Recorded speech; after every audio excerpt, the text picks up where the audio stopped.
बिहार सरकार जिस तरह से बार बार बदल रही, कभी बीजेपी कभी आरजेडी में, तो ऐसे बिहार का विकास कैसे होगा?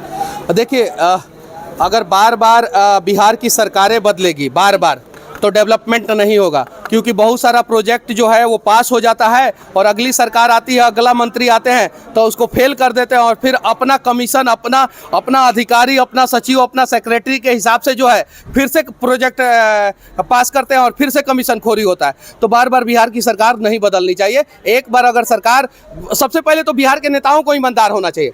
जिस पार्टी को जनादेश मिला है कम से कम 5 साल चलाए, और अगर वो 5 साल नहीं चला पा रहा है तो राष्ट्रपति शासन लागू हो जाए और अगली बार चुनाव हो जाए, किसी भी पार्टी को मिले। सरकार बदलती है पर मुख्यमंत्री नहीं बदलते हैं, तो बिहार का हालात इसीलिए नहीं बदल रहा है, इसीलिए नहीं बदल। जिम्मेदार कौन है? हम जनता है जिम्मेदार, हम जनता है।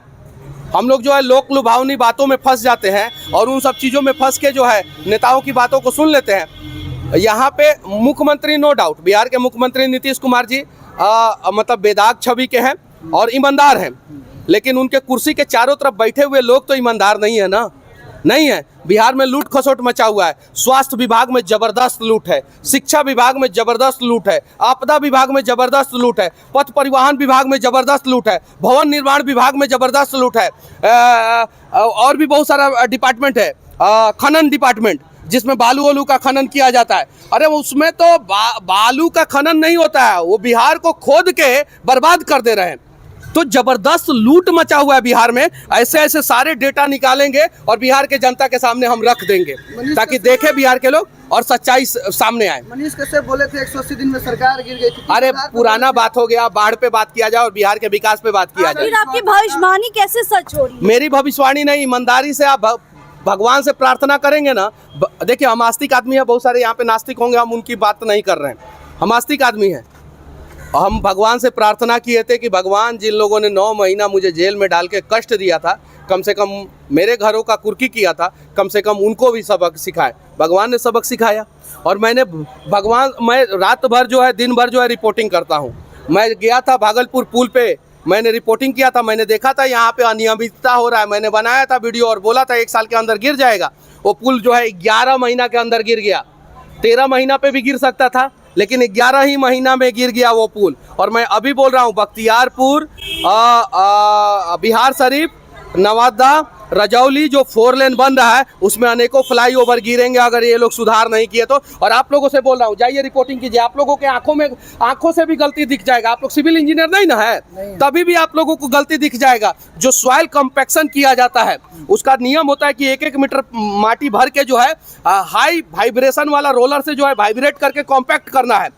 इन लोगों ने अच्छे ढंग से कॉम्पैक्ट नहीं किया, सॉइल कॉम्पैक्ट नहीं किया। जो रिटेनिंग वॉल लगाया जाता है, जिसके दोनों साइड माटी भरा जाता है, आप लोग देखते हैं ना, ऐसा स्लैब रहता है और एक के ऊपर एक लगाया जाता है। उसको जो है उसके बीच में जो है नेट लगाया जाता है, हर लेयर में नेट लगाया जाता है। इन लोगों ने नेट नहीं लगाया, रिटेनिंग वॉल प्रॉपर तरीके से नहीं बनाया और इस वजह से अनेकों फ्लाईओवर गिरेंगे। और कमाल की बात है, जो ठेकेदार है उनका ऊपर तक पहुंच है। दिल्ली जाने की वजह क्या है? देखिए, मैंने जो है बिहार को कैसे बाढ़ से बचाया जा सकता है, 100% बाढ़ से तो नहीं बचाया जा सकता है, लेकिन 75% बिहार को बाढ़ से बचाया जा सकता है। बाढ़ का 75% समाधान है। और ये मैं नहीं कह रहा हूँ, ये इस देश के 3 बार प्रधानमंत्री रहे स्वर्गीय अटल बिहारी वाजपेयी, जो भारत रत्न भी बने, उनका कहना है, मनीष कश्यप का कहना नहीं है। उन्होंने कहा था कि बिहार में नदियों को नदियों से जोड़ दिया जाए तो बिहार, जो कोसी जो है बिहार का शोक कहा जाता है, वो बिहार का वरदान बन जाएगा। गंगा नदी जो बीच में से निकलती है, बिहार के बीचों बीच निकलती है और बिहार को 2 भाग में बांटती है, वो बिहार का वरदान बन जाएगा। गंडक, बागमती बिहार के लिए वरदान बन जाएगा। आज दुनिया में सबसे ज़्यादा मारामारी जो है पानी के लिए है, पानी के लिए दुनिया में सबसे ज़्यादा मारामारी। ब्राज़ील के बाद सबसे ज़्यादा पानी जो है नेपाल देश में है। आप गूगल कीजिए और सर्च मारिए, देखिए, आपको पता चल जाएगा। और अगर किसी राज्य के हिसाब से देखा जाए तो सबसे ज़्यादा पानी जो है बिहार राज्य में है। ब्राज़ील में भी राज्य है, नेपाल में भी 5 गो राज्य है शायद से, अमेरिका में भी जो है 50 गो राज्य है, और भारत में जितने राज्य है उसमें सबसे ज़्यादा, दुनिया में जितने भी राज्य है उसमें सबसे ज़्यादा बिहार राज्य में पानी है। तो पानी हमारे लिए वरदान बनना चाहिए और उसी को वरदान बनाने के लिए सारा डेटा निकाला हूँ और मैं जाऊँगा, मिलूँगा, मैं जल संसाधन विभाग के मंत्री से मिलूँगा और मैं ये सारा डेटा दूंगा कि कैसे जो है कहाँ कहाँ से नदियाँ निकलती है। ये काम आप ही क्यों कर रहे हैं? आप भी कर सकती हैं, बिहार सरकार, आप भी कर सकती हैं। जनता सरकार को चुनी है तो सरकार को जानना चाहिए ना इस चीज का। देखिए जब आप बचपन में थी, पैदा हुई थी, जब तक आप रोती नहीं थी तब तक आपकी माँ जो है आपको दूध नहीं पिलाती थी। हम लोगों की भी माँ जो है दूध नहीं पिलाती थी जब तक हम बच्चे रोते नहीं थे। तो जब तक बिहार की जनता मांग नहीं करेगी, सरकारें काम नहीं करेगी। बिहार की जनता मांग क्या करती है कि भाई हमारे जात का डेटा तो नहीं बताना था। अब सही है कि नहीं? बात कर रहे हैं, शिक्षक यहाँ पे प्रदर्शन कर रहे हैं, क्या सरकार तो अभी भी गूंगी बहरी बनी हुई है? नहीं देखिए, नहीं छात्र नाराज नहीं दिखते हैं। हमसे कोई छात्र नाराज नहीं दिखता है। पूरे बिहार में नहीं, पूरे देश में बहुत सारे छात्र जो है मुझे बहुत मानते हैं। किस बात पे छात्र नाराज दिखेंगे? छात्रों के लिए मैं जेल गया हूँ, आप कभी गए हैं जेल? उकसाने का काम मत कीजिए। आप कितना बार जेल गए छात्रों के लिए? मनीष कश्यप जेल गया है। मनीष कश्यप 4 महीना 18 दिन छात्रों के लिए, 28 दिन छात्रों के लिए ही। अभी मजदूरों के लिए आवाज उठाया तो 9 महीना जेल का हवा काट के आया बिहार और तमिलनाडु में। तो देखिए पक्ष और विपक्ष होना चाहिए, लेकिन बेवजह विरोध नहीं होना चाहिए, समझे ना? तो मैं मनीष जी, डाटा आप लेके जा रहे हैं, क्या लगता है कि वो जो IAS IPS अधिकारी हैं उनके पास ये डेटा नहीं होगा और मंत्री जी के पास? देखिए सबके पास डेटा है, लेकिन बिहार के लोग जग जाएंगे और ये चचवा जो है ना लाठी लेकर ऐसे खड़ा हो जाएगा, बोलेगा कि ना हमारा हक दो हमें। ये भैया खड़ा हो जाएंगे, ये भैया खड़ा हो जाएंगे, ये भैया खड़ा हो जाएंगे तो हक मिलेगा। लेकिन इन्हीं में से लोग जो है मनीष कश्यप से ज़्यादा मनीष कश्यप का जात क्या है वो गूगल पे सर्च मारते हैं। आप जाइए गूगल पे मनीष कश्यप लिखिएगा तो Manish Kashyap caste automatic recommend करता है, क्योंकि कास्ट सर्च मारा जाता है। अरे कास्ट से मतलब नहीं है, हमें काबिलियत से मतलब है। और काबिलियत को जिस दिन बिहार के लोग प्रमोट करना शुरू कर देंगे उस दिन बिहार का दशा दिशा बदल जाएगा। यूट्यूबर कभी एक वक्त में हुआ करते थे, अभी वो यूट्यूबरे हैं। आज के डेट में लोगों को आपसे बहुत अपेक्षाएं हैं। हम यूट्यूबर थे, यूट्यूबर हैं, यूट्यूबर रहेंगे। और माइक और मनीष कश्यप की दूरी नहीं बढ़ेगी। भविष्य में अगर लोग जो है मुझे दूसरे रास्ते पे भी भेजेंगे तो दूसरे रास्ते पे भी जाके मैं बिहार के लिए लड़ने का प्रयास करूंगा। अगर बिहार के लोग कहेंगे बिहार की भलाई के लिए जो लड़ाई करना पड़े, हम तो पाकिस्तान से लड़ जाएंगे बिहार की भलाई के लिए। तो किस पार्टी से चुनाव लड़ेंगे? आपके पार्टी से, बिहार के पार्टी से लड़ेंगे।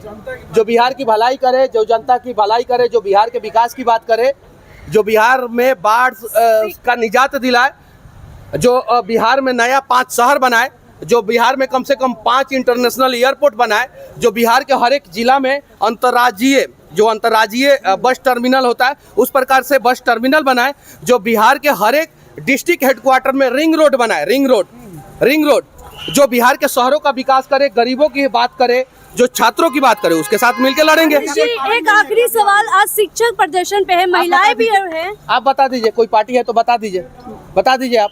मनीष जी, आपको काहे नहीं पार्टी का नाम दिख रहा है? एक खास क्वेश्चन रहेगा। हाँ। जो डाटा आप लेके जा रहे हैं, अगर केंद्र सरकार इसको नहीं तवज्जो देती है तो उसके बाद आगे अगला कदम आपका क्या रहेगा? हम आपको भी बोलेंगे कि आप भी जाइए।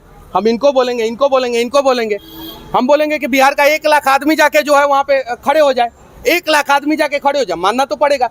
लेकिन अकेले तो प्रयास कर सकते हैं ना, आगे चलेंगे, देखते हैं पीछे लोग कितने दिनों में आते हैं, आगे जाएंगे। ये डेटा जो है बिहार में सार्वजनिक कर देंगे, बोलेंगे कि बिहार का कोई भी स्टूडेंट अगर दिल्ली जा रहा है, कोई भी पढ़ा लिखा आदमी दिल्ली जा रहा है तो जल संसाधन मंत्रालय में जाके एगो डेटा दे देना अपने नाम से, एगो आवेदन भी लिख के फॉर्मेट डाल देंगे, जाके दे देना। जिस दिन 1 लाख लोग जो है बिहार से ये डेटा जो है स्पीड पोस्ट के माध्यम से भेज देंगे जल संसाधन विभाग को, उस दिन तो ऐसा ही काम होगा।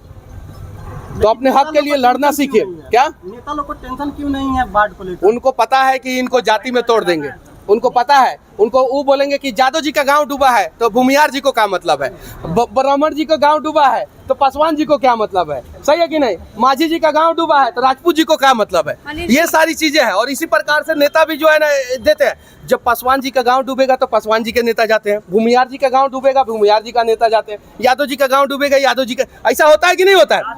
अब गाँव किसी की भी डूबे, जात पात की पॉलिटिक्स कब तक चलेगी? जात पात की पॉलिटिक्स जब आप जाति से ऊपर उठ जाएगी, हम सब जाति से ऊपर।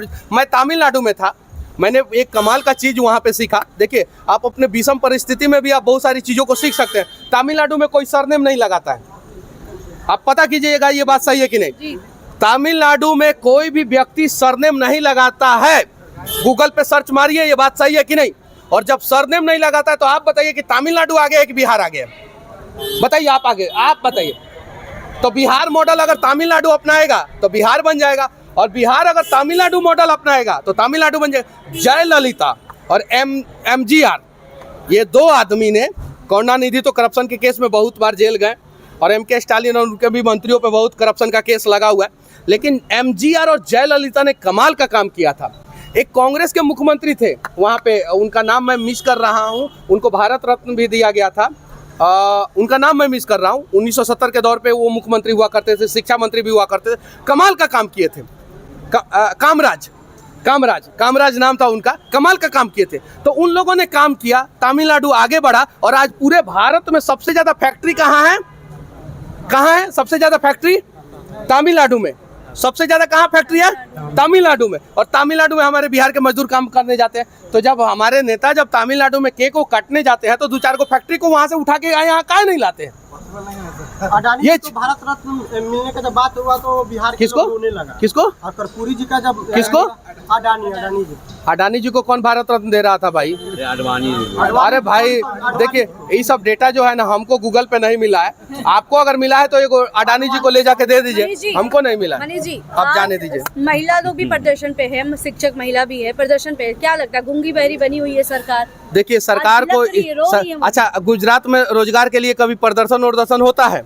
देखें साउथ में कभी किसी राज्य में रोजगार के लिए प्रदर्शन हुआ है? देखें साउथ में देखें? आप लोग बताइए। बिहार में सबसे ज्यादा रोजगार के लिए प्रदर्शन कहाँ होता है? बिहार में। क्यों?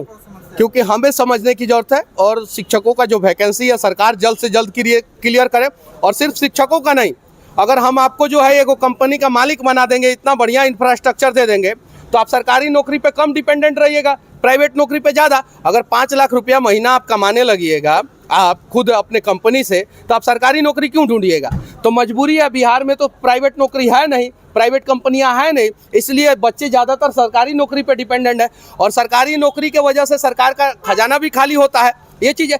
तो बिहार सरकार को अभी बहुत कुछ करने की जरूरत है, खजाना भी मजबूत करने की जरूरत है, सरकारी नौकरी भी देने की जरूरत है, और प्राइवेट नौकरी के लिए जो है इंफ्रास्ट्रक्चर भी मजबूत करने की जरूरत है। तब बिहार में रोजगार का समस्या का समाधान होगा। वरना हर दिन हर रात जो है गर्दनी बाग में, गांधी मैदान में प्रदर्शन पे बच्चे बैठे रहेंगे, और वो बच्चे हमारे रहेंगे, उनका जिंदगी सरकार बर्बाद करते रहेगी। आपने कहा था कि जो मेरा कुर्सी किया उसका कुर्सी का आज कुर्सी हो गया है। अब छोड़िए ना, अब इस पे बात किया जाए, हो गया, वो बोल दिए, खत्म, बात खत्म। अब जो बीत गई सो बात गई, सही है कि नहीं? वो है ना अमिताभ बच्चन के पिताजी का बहुत सारा कविता, नभ के तारे कितने टूट गए, क्या आकाश कभी शोक मनाता है, मधुशाला में है कि मधुशाला में कितने प्याले टूट गए, क्या मधुशाला कभी शोक मनाता है? जो बीत गई सो बात गई, खत्म हो गया। अब नई कहानी जो है, नया बिहार के लिए बात किया जाए। बिहार के लिए कोई और भविष्यवाणी कर दीजिए कहीं कुछ। बिहार अगले 10 साल के अंदर बिहार के लोग सिर्फ और सिर्फ इतना दिन नेताओं का बात माने हैं ना, जातिवाद में उलझे हुए थे ना, आप जात के नाम पे वोट दिए ना इतना दिन, 10 साल यानी 2 टर्म सिर्फ और सिर्फ विकास के नाम पे और काबिलियत के नाम पे वोट दीजिए। बिहार जो है इस देश का टॉप 3 राज्य में से एक रहेगा। अगर नहीं देंगे तो फिर बर्बाद बिहार, खत्म बिहार हो जाएगा। ये चीज़ है। आज जो है पर कैपिटा इनकम के मामले में बिहार सबसे पीछे है, यानी गरीबी रेखा सबसे ज़्यादा, गरीबी रेखा से ऊपर रहने वाले लोग सबसे ज़्यादा बिहार में है।